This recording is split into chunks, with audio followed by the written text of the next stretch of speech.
Hey there, folks. Welcome again to the Nashville Lift Zone. I'm your host, DJ Rockwell, Nashville, Tennessee driver on his way to Pittsburgh. Maybe we'll even get to ride in one of those self-driving Uber cars. You never know.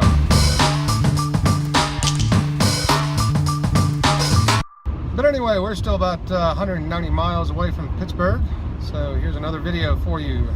Talking helps me stay awake. So right now we're going to talk about WAZE versus Google Maps. Which one should you use? Now, I prefer WAZE, hands down, top to bottom. The only thing I really don't like about WAZE is sometimes when it's transitioning from navigation from the Lyft app or the Uber app over to it, it can take it a second to kind of, right itself before you've actually got the directions. I think Google Maps is a little bit quicker on that aspect. And Google Maps is fine if that's what you prefer. I mean, it works pretty well. A lot of people use it. And Apple Maps that comes with iOS, that's just total crap. But you do have to leave it turned on your phone. You can't delete it because it connects with Siri. So if you ask Siri to find some directions for you, then it automatically transfers over to the Apple GPS, which is handy in situations. It's nice to have a secondary GPS for certain situations. But overall, I just really love WAZE and everything that it does, because it's not just a GPS navigation app. It's a whole network of other people that have WAZE, kind of like a Facebook group network, for example.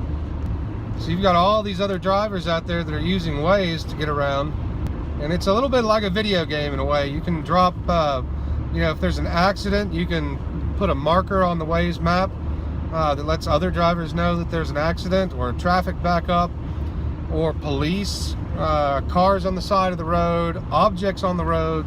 It'll also tell you where all the traffic cameras are. The ones that take your picture when you blow through a yellow light. And then you get a nice copy of that picture in the mail a week or two later. And we don't have any traffic cameras, thankfully, in Nashville. But when I lived in Knoxville, Tennessee, there's traffic cameras all over the city. So that was a really nice thing about WAZE, was it would, which I knew where all of them were, but it was nice when I used WAZE to find somebody's house, to have that little reminder from WAZE that, hey, this is a traffic camera intersection.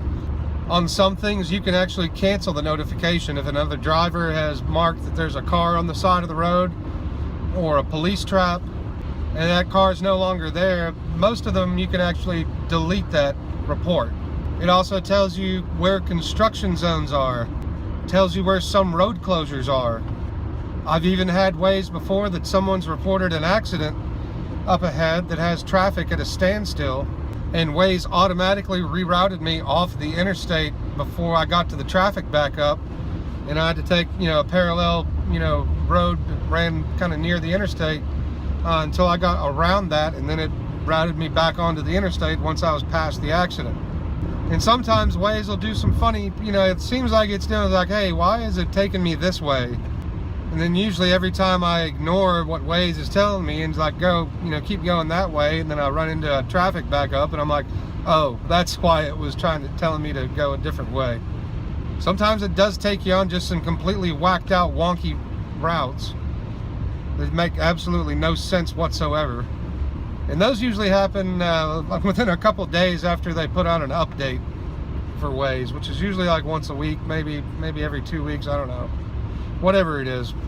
And I will say also, if you're starting out driving, it's a good idea to leave the volume on, especially if you can Bluetooth your phone to your car's audio system, like I can, just so you hear verbally and auditorially where your next turn is.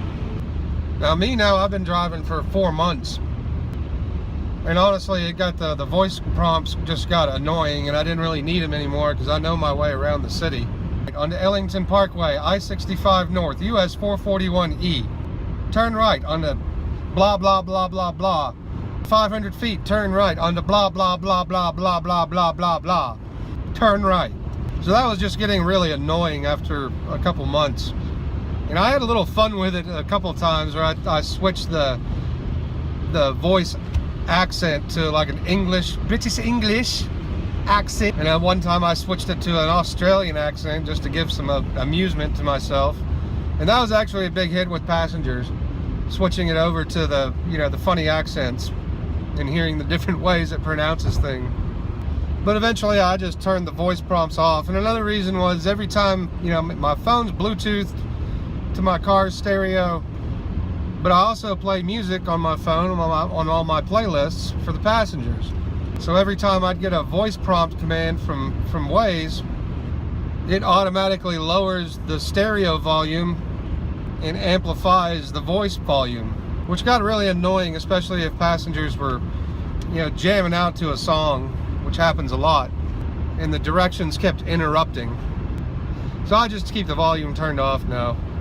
Every once in a while I accidentally miss a turn and either have to turn around or go up to the next street and turn. But yes, hands down overall, I love WAZE. The only complaint that I would really give about WAZE is all the ads that pop up. You know, I would, you know, if there was a $5 paid version of WAZE that didn't have all the damn ads for Applebee's and Firestone and, you know, this restaurant, that restaurant, or whatever, that pop up all the time on it, which you can get rid of those just by touching the screen when they pop up and it'll disappear, but that just gets annoying.